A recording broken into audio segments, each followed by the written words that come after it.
Ndakuramukije nanaguha kaze we mu mwanya wacu ukurikira amakuru n'ibiganiro tugutunganiriza vya misi yose.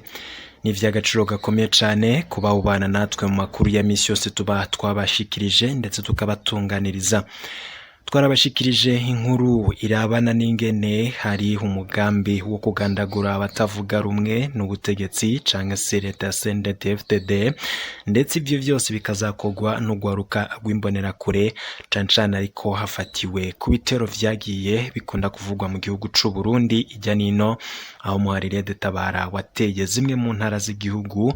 Kuri ubu ngubu rero hakaba hari integuro ikomeye cane yuko ugwaruka rw'imbonerakure rutanguye gufatirana abanyagihugu rukitwaza ivyo bitero rukagandagura abatavuga rumwe n'ubutegetsi. Inkuru ivuye muri Maramvya irerekana neza yuko imbonerakure zaronkejwe ibigwanisho, kuri ubu ngubu zatanguye umugambi wazo kugandagura abantu. N'amakuru yose ndibuze kugushitsa ko mu buryo bw'idonido, ndetse turaza no kurabira hamwe amakuru ariko aravugwa cane arabana n'ibiziga biriko biratoragurwa ijya nino, bigaca nyene bifugwa ata mumwe amenye ingene abo bantu bagandaguwe canke se nyene bishwe, ndetse abategetsi bagaca batanga amabwirizwa yuko abo bantu bariko baratogwa ibiziga baca bashingurwa nk'uko twagiye tubitohoza, navyo muraza kuvyumviriza muri aya makuru.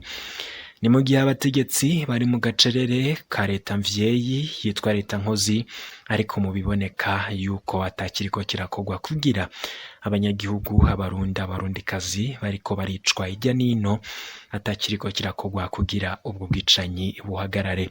N'amakuru yose twatohoje twifashishije umugwi w'abamenyesha amakuru bakorera ngaha mu gihugu c'u Burundi, tukaza kuyabashitsa ko yose rero ingingo imwe izo zikaba azari impfunyapfunyo.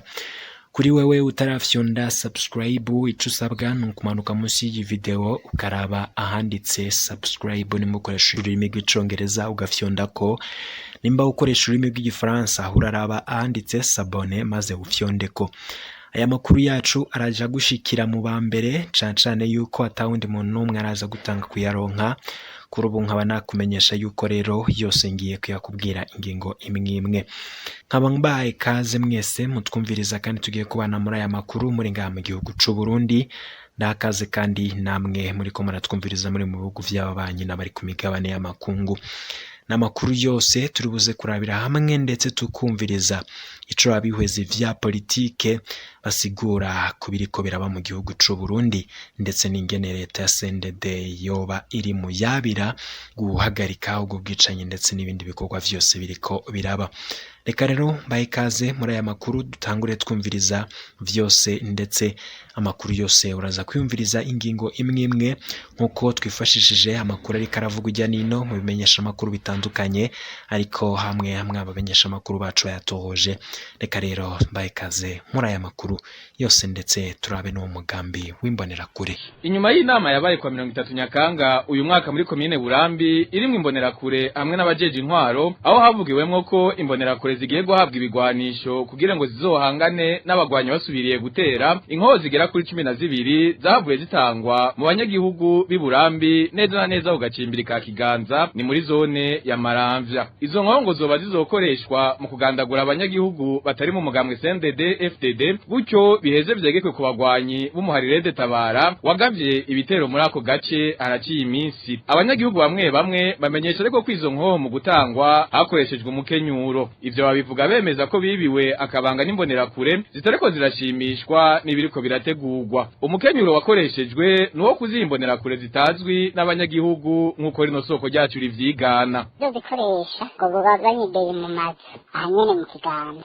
baba bakuye muri komine Bugarama mu Minago ku Murago kugira ngo ntihagire n'umwe tuzomenya. Abaje bice bace biyita ngo nabaroberi kuko tutazoshobora kubamenya. Kugira ngo iryo bara rishoboke bazosamaza abasoda n'abapolisi baje gutabara ahatari.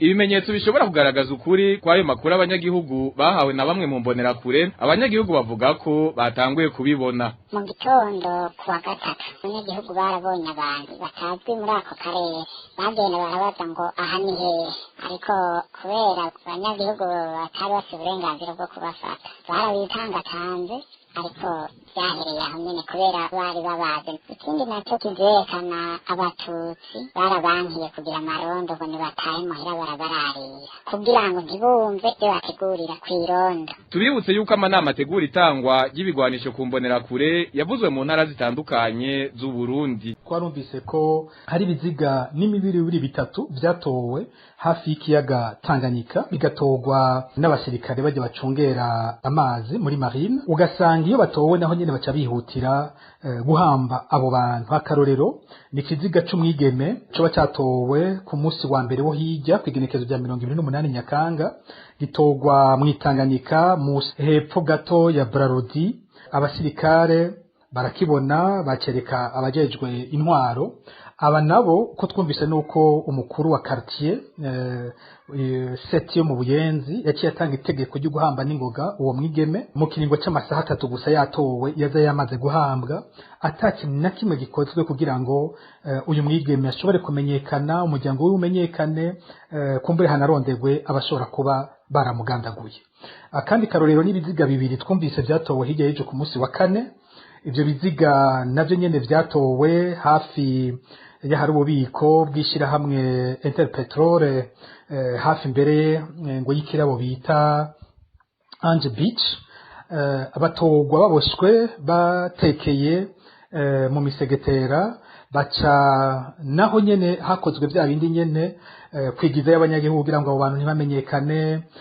Babahereza umukuru w'ikambi abahereza abapolisi muri protection civile, abo nabo barabajana, nta wuzi babajanye, tukibaza ko bamaze no kubashingura. Iyi ngendo ni ingendo yerekana ko ubutegetsi busa n'ubuza bariko barica abantu, bukaba bukeneye ko abapfuye batamenyekana, maze ngo bihabe bikwega ko n'ababishe bashobora kumenyekana. Ni ibintu bibi cyane kuko bituma imiryango iguma irindiriye ababo, ntimenye ababo iyo bagiye naho kumbe baramaze kwicwa. Ku bwacu rero dusaba ko inzego z'igihugu zohagarika iyo ngendo ibabaje cyane, maze hagashigaho itegeko rijanye n'ibiziga bitogwa, gutyo ingene giheza bigashingurwa, ingene abarundi babimenyeshwa, n'ingene hakorwa ibikorwa byo kurondera imiryango yabo no kurondera ababa barabagandaguye. Rukundo Espoir niryo zina ry'umunyagihugu atawuzi irengero ryiwe. Amakuru atangwa na bamwe mu muryango yemeza ko Rukundo Espoir yafatanywe na mugenzi we ku Rusizi, aho bari bateramiye ku munsi wa gatanu igenekerezo rya kabiri Gitugutu no mwaka. Bafashwe n'utwara iperereza muri komine ya Mutimbuzi nk'uko bivugwa n'umunyagihugu. Yafashwe n'utwara documentation muri komine ya Mutimbuzi, kandi yamufashe ku munsi wa gatanu w'indwi iheze, amufatira ku Rusizi kandi yafashe abantu kugeza n'ubu ntitwamenye icyo yagirizwa, ntitwamenya n'ikintu na kimwe, ntitwamenya ngo bamufatiye iki, kuko nta bintu bya politiki yarimo. Akazi yakora nako yakorera inzu kwesara amatara kuko nivyo yari yigiye. Uretse ko batashobora kuronka uwo Jodase Nkezabahizi atwara iperereza muri komine ya Mutimbuzi, umuryango umesha ko arondeye mu busho butandukanye uwabo ariko barahebuye. Kuri ivyo twarondeye utwara iperereza muri komine ya Mutimbuzi Jodase Nkezabahizi kuri telefone we ngendanwa kugira gica yivuze ko itelefone yiwe yahamagara niyitabe. Kuva hatanguye kuvugirwa imigwi igwana ya Rede Saranga mu gihugu cy'u Burundi, no kuvuga nkaha za Mugwi, Bukinanyana, Mugina, Mabayi, no kuvuga abanyagihugu baho ntitugisinzira, abana batuja kw'irondo. Ikindi kigira kabiri, urabona ko neza n'abategetsi atamwidegenzo bagifise. Ubu mutegetsi kugira haze bashaka cungerera ibimodoka byinshi, ukaraba ukabona ko bamwe bafise ubwoba. Ubu nta muntu ashobora kuharara avuye ahandi hantu ashobora kumurwanya. Ubu ino hari ubwoba burengeye, hari ubwoba bwinshi cyane kuko dufise ibihuha yuko aho bita mu gacimbira ikiganza ha muri zone Muramvya ngo hari inkoho 12, akaba ngo imbonerakure zavuye mu mihingo itandukanye ariho ziri ngo bazinyegeje mu mazu kugira ngo barindire sinyare bace birara mu banyagihugu batemera umugambi CNDD-FDD. Icyo bariko baratwagiriza nuko bavuga ngo twebwe tubagaburira tukongera tukababika, n'ubu ngo niho bakiri ngo nitwe tubabika. Amasoko abantu no mu rugombo ko harabaza kurangura inzoga za rugombo bazijana i Bujumbura. Uye kugira imodokari ihaze irarindira mpaka kushika izoshike saa 5. babanje kuraba ngene umutekano umeze. Abantu barenga 50 barapfuye mu mihingo yaranzwemo intambara zihuza umugwi w'abagwanyi Red Tabara n'abajejwe umutekano w'igihugu bafadikanije n'imbonerakure kuva itariki 23 z'ukwezi k'umunani uwo mwaka w'2020. Abahitanywe n'izo ntambara bakaba ari abasirikare, abapolisi, imbonerakure, abagwanyi ba Red Tabara hamwe n'abanyagihugu baba mu ntara zabereyemwo izo ntambara arizo Bujumbura Rural, Rumonge, Bururi, Bubanza, Mwaro, Kayanza na Muramvya. Buramatari w'intara ya Kayanza Remi Cishahayo yaragirije abagwanyi ko bica abanyagihugu. Umusozi Nyarumanga wa komine Matongo wari warayutewe ku wa 10 Nyakanga. Inkozi z'ikibi zavuye mu kibira ishika kuri centre iri hafi ya centre bita Nyarumanga, hamaze rica abantu bashika batandatu, hanyuma zirasahura zararatanye n'abasirikare bari hafi iyo centre de santé, buryo abantu rero baciye basubiye inyuma. Muri ico gihe umuvugizi w'igisirikare c'umuhari Red Tabara Patrick Nahimana yavuze ko atabanyagihugu bica. Gatifu nta abanyagihugu dushobora kujandiranya iyo intambara zabaye aho bitaba n'igihugu kandi mbonera kure bakaza imbere bakazana nabo bajejwe umutekano bumva ba leta igisirikare n'igipolisi. Abo bantu tetrekere yuko ari milisi kandi milisi biri harume abo bantu atabasivili. Uko biri kose abanyagihugu basanzwe bari mu bahitanywe n'izo ntambara mu micungararo imwe abanyagihugu bakaba batakirara mu mihani wabo.